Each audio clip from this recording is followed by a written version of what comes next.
નમસ્કાર વિદ્યાર્થી મિત્રો, ધોરણ 12 સાયન્સ વિષય ફિઝિક્સ. ગઈકાલે આપણે લોકોએ આર અવરોધમાંથી જ્યારે આઈ જેટલો વિદ્યુત પ્રવાહ પસાર કરીએ તે દરમિયાન ઉદ્ભવતા પાવરની ચર્ચા કરી હતી. Power P is equal to VI, power P is equal to I squared upon I R અને power P is equal to W upon T સૂત્રની ચર્ચા કરેલી હતી. આજે હવે આપણે આગળનો નવો ટૉપિક જોઈશું, અવરોધોનું સંયોજન. અવરોધોનું સંયોજન એનો મતલબ કે જ્યારે તમારી પાસે કોઈ પરિપથની અંદર બે કે બે કરતાં વધારે રેઝિસ્ટન્સ સમાવેલા હોય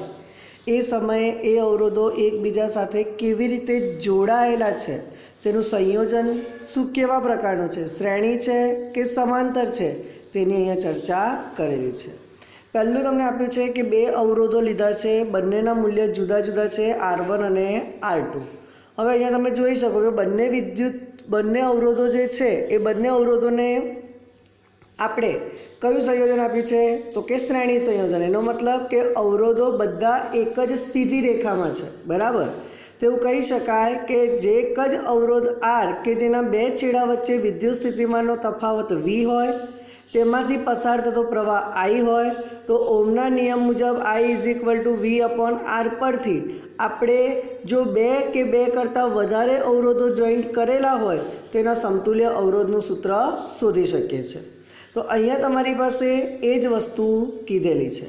બે અવરોધોના અંત્યબિંદુઓમાંથી એક જ જોડેલું હોય તેવા બે અવરોધો એકબીજાને શ્રેણીમાં હોય તેમ કહેવાય.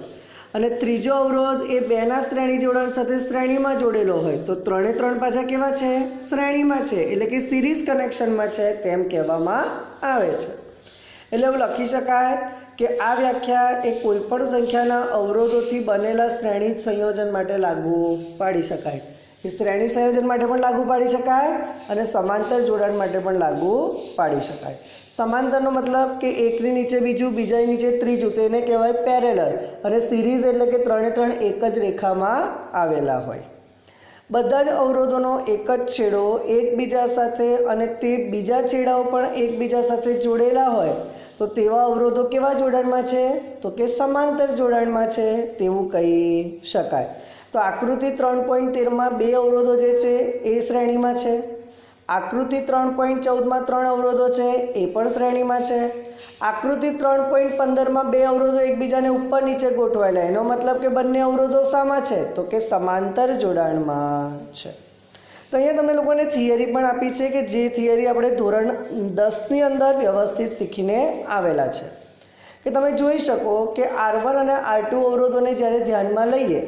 તો R1 અવરોધમાંથી જેટલો વિદ્યુત પ્રવાહ દાખલ થાય એટલો જ વિદ્યુત પ્રવાહ બહાર નીકળે. બહાર નીકળેલો વિદ્યુત પ્રવાહ એ R2માં પસાર થાય અને વિદ્યુત ભારના વહનનો દર માપતો હોવાથી બંને અવરોધોમાં વહેતો વિદ્યુત પ્રવાહ કેવો થશે, I, કે જે કેવો હશે, સમાન હશે. જો R1માંથી 5 એમ્પિયરનો વિદ્યુત પ્રવાહ પસાર થતો હોય તો R2માંથી પણ તેટલા જ મૂલ્યનો 5 એમ્પિયરવાળો જ વિદ્યુત પ્રવાહ પસાર થયો. એનો મતલબ કે R1 અને R2 અવરોધોમાંથી વહેતો વિદ્યુત પ્રવાહ Iનું મૂલ્ય તો કેવું છે તો કે સમાન છે તેમ કહેવાય. તેવું લખી શકાય કે Rના વિદ્યુત સ્થિતિમાનનો તફાવત ઓહમના નિયમ મુજબ R is equal two V upon I. તો R1 અવરોધ પાસે ઉદ્ભવતો વિદ્યુત સ્થિતિમાનનો તફાવત V1 is equal two I into R1. તેવી જ રીતે બીજો અવરોધ કે જે R2 છે એનામાંથી જ્યારે I2 વિદ્યુત પ્રવાહ પસાર કરો તો I1 is equal two I2 બરાબર I. તો બીજા છેડા પાસે ઉદ્ભવતો વિદ્યુત સ્થિતિમાનનો તફાવત V2 is equal two I into R1. હવે એક વસ્તુ યાદ રાખવાની, સિરીઝ કનેક્શન એટલે કે સમાંતર શ્રેણીનું જ્યારે જોડાણ આપેલું હોય અને શ્રેણી જોડાણનું જોડાણ આપેલું હોય ત્યારે શું યાદ રાખવાનું તો કે સમાંતર જોડાણની અંદર હંમેશા વોલ્ટેજ અચળ હશે, વિદ્યુત પ્રવાહ અલગ અલગ હશે. જ્યારે શ્રેણી જોડાણની અંદર વોલ્ટેજ અલગ અલગ હશે અને વિદ્યુત પ્રવાહ કેવો હશે, સરખો હશે. તો તમે વિચારો કે બંને અવરોધો જે છે R1 અને R2 મૂલ્યના, તો બંને અવરોધો પાસે ઉદ્ભવતો વિદ્યુત સ્થિતિમાનનો તફાવત V is equal two R1 પાસે ઉદ્ભવતો વોલ્ટેજ અને R2 પાસે ઉદ્ભવતો વોલ્ટેજ એટલે V is equal two V1 વત્તા V2 તમે કિંમત મૂકશો તો બંનેમાંથી I કેવો નીકળશે કોમન તો આ બાજુ લખી શકો કે V is equal two IR આ બાજુ લખો કે I કૌંસમાંથી કોમન કાઢો તો R1 વત્તા I2 બંને બાજુથી I તમારા કેવા થઈ ગયા કેન્સલ તો સૂત્ર કયું થઈ ગયું I બંને બાજુથી કેન્સલ થાય તો R is equal two R1 વત્તા R2 વત્તા R3 વત્તા R4 વત્તા dash dash dash dash dash RN એનો મતલબ એક વાક્ય યાદ રાખજો કે જ્યારે અવરોધો શ્રેણી જોડાણમાં આપેલા હોય ત્યારે બધા જ અવરોધોનો સરવાળો કરવો પડે તો મળતો કુલ અવરોધ સમતુલ્ય અવરોધ એ શ્રેણી જોડાણ બરાબર હોઈ શકે હવે એ જ વસ્તુ તમે વિચારી શકો કે ઓમના નિયમ પ્રમાણે જો સમાંતર જોડાણ આપેલું હોય તો શું તો સમાંતર જોડાણ માટે તમે આગળના ટોપિકમાં શીખીને આવી ગયા 10મા ધોરણમાં કે જંક્શન તમારી પાસે એક છે પણ એ જંક્શન પાસેથી શાખાઓમાં અવરોધો શું કરે છે તો કે રૂપાંતરિત થાય છે એનો મતલબ કે બે કરતાં વધારે અવરોધો એકબીજા સાથે કયા જોડાણમાં છે તો કે સમાંતર જોડાણમાં છે જ્યારે અવરોધો સમાંતર જોડાણમાં આપેલા હોય ત્યારે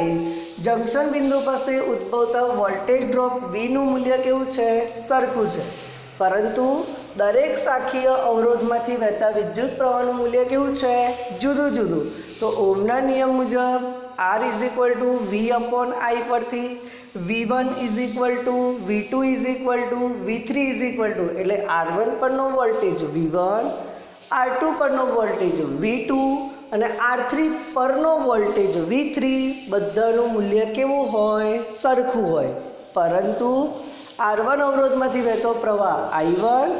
R2માંથી વહેતો પ્રવાહ I2 અને R3માં તો વહેતો પ્રવાહ I3 ત્રણેયના મૂલ્ય કેવા હોય છે અલગ અલગ હોય છે તો જંક્શન બિંદુ A અને B પાસે જો આપણે વિદ્યુત પ્રવાહનો બૈઝિક સરવાળો કરીએ તો ત્રણે ત્રણ અવરોધોમાંથી વહેતા પ્રવાહનો સરવાળો કરીએ તે આપણને શું દર્શાવે છે તો કે કુલ પ્રવાહ દર્શાવે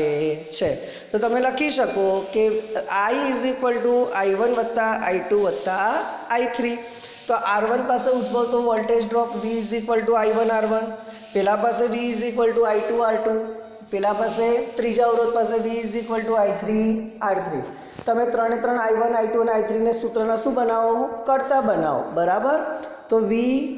બંને બાજુ કેવા થઈ ગયા સરખા તો બંને બાજુમાંથી V કેવા તો આ બાજુ બી તમે જોઈ શકો કે I is equal to I1 વત્તા I2 વત્તા I3 I1 I2 અને I3 ની તમે કિંમત મૂકો તો V into R1 V into R3 V into R2 તમે બધેમાંથી V કોમન કાઢો આ બાજુ I છે તો I is equal two V upon R બંનેમાંથી V કેવા કેન્સલ તો સૂત્ર કયું બનશે 1 upon R is equal two 1 upon R1 વત્તા 1 અપોન R2 વત્તા 1 upon R3 plus dash dash dash dash dash 1 upon RN એનો મતલબ કે જ્યારે અવરોધો સમાંતર જોડાણમાં આપેલા હોય તેનો સમતુલ્ય અવરોધનું મૂલ્ય એ અવરોધોના વ્યસ્તોનો સરવાળો દર્શાવે છે શું દર્શાવે છે અવરોધોના વ્યસ્તોનો સરવાળો અને શ્રેણી જોડાણ આપેલું હોય ત્યારે શું દર્શાવે તો કે અવરોધોનો સરવાળો દર્શાવે છે તો આપણે આ રીતે દરેક દાખલાઓ સોલ્વ કરીશું અને અવરોધો સમાંતર અને શ્રેણીમાં છે તે આપણે શોધી શકીએ